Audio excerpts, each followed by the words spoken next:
Team unity forum Delhi যাচ্ছে আগামীকালের DA মামলার জন্য।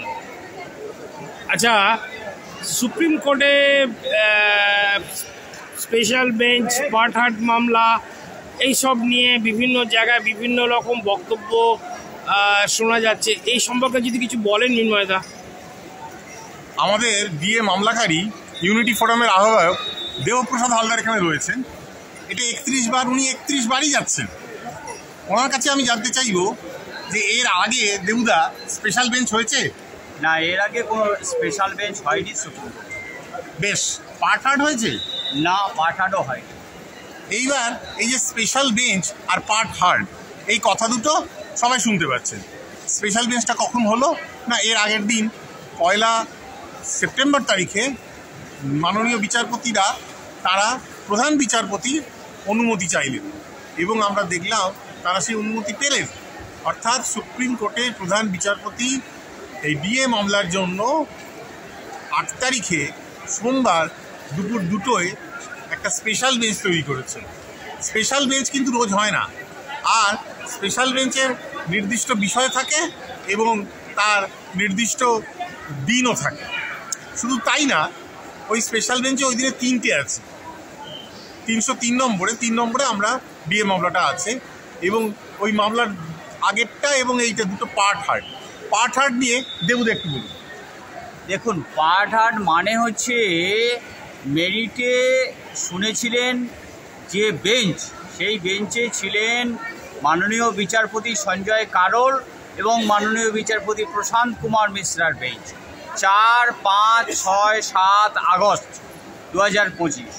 সে কারণে গত 26/8/2025 তারিখে যখন দেখা গেল যে বিচারপতি কারোল সাহেবের সঙ্গে সন্দীপ মেহতা সাহেব বসেছেন, তখন সরকার পক্ষের আইনজীবী কপিল সিব্বাল বলেন the appropriate bench is not sitting today.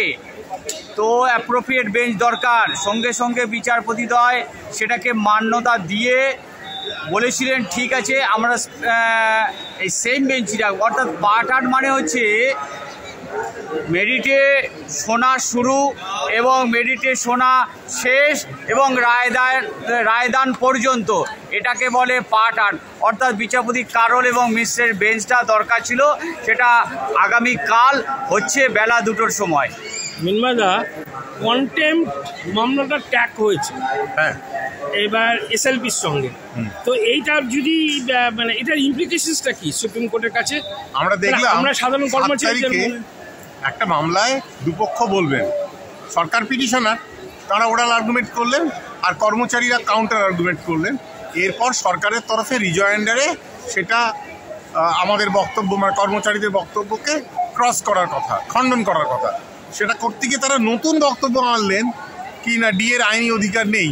ফলে সেই রিজয়েন্ডারটার গুরুত্ব রইল না এবং তখন কর্মচারীদের আবার তার বিরুদ্ধে বলতে হলো।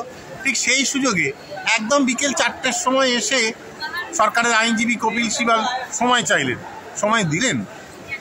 কিন্তু 12ই আগস্ট তারিখে যখন সেই সময়ে কপিল সিবাল উপস্থিত হলেন না, তার নামের পাশে অনুপস্থিত লিখে ওই দিনকে ট্যাগ করা হলো।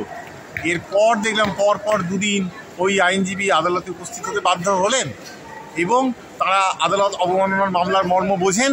তারা এর আগে হাইকোর্টে আদালত অবমাননা হতে তাকে ঠেকাতে সুপ্রিম কোর্টে গিয়েছিলেন। এইবার সুপ্রিম কোর্টে আদালত অবমাননা, এর বিরুদ্ধে আর কোথাও চ্যালেঞ্জ করা যাবে না। আচ্ছা দেবুদা, রোপার 9 আর ইন্টারেস্ট আমরা দেখেছি বিচারের জন্য উঠেছে। আচ্ছা, কেন্দ্রীয় হারে এইচআরএ এবং কনভেন্স অ্যালাউন্স কেন্দ্রীয় হারে যে দিল্লির বঙ্গভবন মাদ্রাজের যুবাবাসের কর্মীরা পাবে, তার জন্য কি আগামী দিনে আপনি কিছু ব্যবস্থা নিচ্ছেন? দেখুন, এই বিষয়গুলো অলরেডি আমরা রিটিন সাবমিশনের মাধ্যমে আমরা সুপ্রিম কোর্টের কাছে জমা দিয়েছি এবং কন্টেম্পট পিটিশনেও জমা করেছি। এবার বিচারপতিরা কি দেবেন, বিচার পর্ব শেষ হলে, রায়দান হলে বোঝা যাবে।